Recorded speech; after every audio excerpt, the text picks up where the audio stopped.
Hello everyone. In this video, we will see the classification of soil on the different bases. First of all, just see the formation of soil. Little bit. If we see the formation of soil, or if we talk about the formation of soil, its study is called as pedogenesis. Whereas the general cycle of formation of soil is weathering of rocks, and rocks initially form from the volcanic eruptions, that is igneous rock, and that rock gets weathered due to different processes. That one is disintegration of rock, having physical weathering, chemical and biological weathering. After that, after the disintegration of rock, the small particles or disintegrated particles of the rock get transported, and during transportation they get more finer, and the transporting agents are wind, water, glacier, etc. After then decompositions occur, then upfills, and this cycle being continued. If we talk about the weathering of rock, it take three processes: physical weathering, chemical weathering, and biological weathering. If we talk about the physical weathering, it is due to the running water, thermal strain. In thermal strain, just like frost action. Frost action is a change in temperature, is also an action. Due to frost, if there is a void, and in void there is a water filled inside the void, and we know the volume of the frozen water or volume of the ice and water is different. That why if there is temperature difference, then there will be regular change in volume, and due to this the rock get weaker and weaker after long time it get disintegrated. The second one is the chemical weathering. Chemical weathering, there are number of processes due to the hydrations, due to hydrolysis, and due to the carbonations. Just like you will also see it in detail, H2O plus CO2 give H2CO3 and many other processes. If we talk about the example of clay, it is also formed due to the chemical weathering of the igneous rock, and many others type of the soil that form due to the chemical weathering. If we talk about the biological weathering, it is due to the growth of plants, and their root get embedded in the rocks and make it weaker, and then get disintegrated. I hope the formation of the soil, I've just taken the brief introduction of the formation of soil. You will get detailed video on the formation of soil on the same channel. This is just the brief type. That's why I have taken the brief introduction. Just move on the next side of this page. If we talk about the type of weathering, I have already talked about this: physical weathering and chemical weathering. Due to physical weathering, property of the soil is same as that of the parent rock.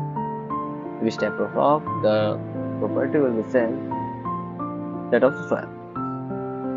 If there is chemical weathering, the property of the soil will change or may differ from the parent rock. Obviously, because there is chemical reaction occurring, and due to the chemical reaction, rock gets disintegrated. So, definitely, the property of the soil will change. Now, if we talk about the classification of soil on the basis of their size, there are different soil categorization, that is clay, silt, sand, gravel, cobalt, and boulder. If we talk about the cobalt and boulder, it come under the categorization of rocks, and sand gravel is generally called as the coarse grain soil. And as an engineer, mostly we prefer sand and gravel for construction purpose. We will definitely see it in later lecture why we generally use sand and gravel for the construction purpose, and how they support our foundations. As we let further we talk about the engineering properties of the soils and how engineering properties support our foundations and how engineering property affects our foundation, then we will discuss. Now we will see about the clay and silt. This is the finest particle of the soil categorizations. That's why we called clay and silt is the fine grained soil. On the databases, clay is mainly less than 2 micron. On the other hand, silt belongs to 2 micron to 75 micron, and sand 75 micron to 4.75 mm. On the same way, gravel range of the gravel is 4.75 to 80 mm, and similar way, covers 80 to 300 and boulder more than 300. There is also categorization of the sand in 3 parts, that is fine, medium and coarse. As sand vary from the 75 to 4.75 mm, but the fine sand, if we talk about fine sand, it varies from 75 micron to 425 micron, whereas the medium sand varies from 425 to 2 mm, and the coarse sand varies from 2 mm to 4.75 mm. This is the categorization of the soil on the basis of their size. We can also categorize the soil on the basis of their cohesive nature or cohesive property, and also on the basis of organic content. Firstly, on the basis of the cohesive nature. Cohesive nature is the how particles are attached from the neighborhood particles. As we will discuss it further in detail way. On the basis of cohesive property, soil are categorized in 2 parts, that is cohesive soil and non-cohesive soil. In cohesive soil, clay and silt lie, whereas in non-cohesive soil, other categorization of soil, that is the sand, gravels, boulders, all lies. Because in cohesive soil there is a cohesion force. We have already studied this in the physics in previous classes, 11, 12. There is a cohesive force between the clay and silt. They are and have very large plastic nature, sticky type nature, whereas in non-cohesive soil there is no adhesion and cohesion force between 2 particles, and there will be friction, but there is no cohesion force, no particle forces present. Okay, then on the basis of the organic content, there is also 2 types of soil we can define. If the soil contain organic matter, that is carbon, then it will fall as the organic soil. If soil don't contain carbon, then it will fall as the inorganic soil. Obviously, if there is organic soil, this will not fit for our construction purpose, because organic matter will disintegrate or will change their property time to time or after a long time. Okay, if there is high organic content in soil, we talk about the organic soil. The organic soil is natural soil rich in organic matter, can compress over time as organic minerals decompose. Obviously, organic matter will decompose after a long time and cause foundation issue. So, we are strictly restricted to form foundation on organic soil. Before constructions, assessing and treating soil with high organic content is crucial. Generally, we don't prefer to construct our buildings on organic soil. We generally prefer inorganic soil. In inorganic soil, we generally prefer sand. Okay.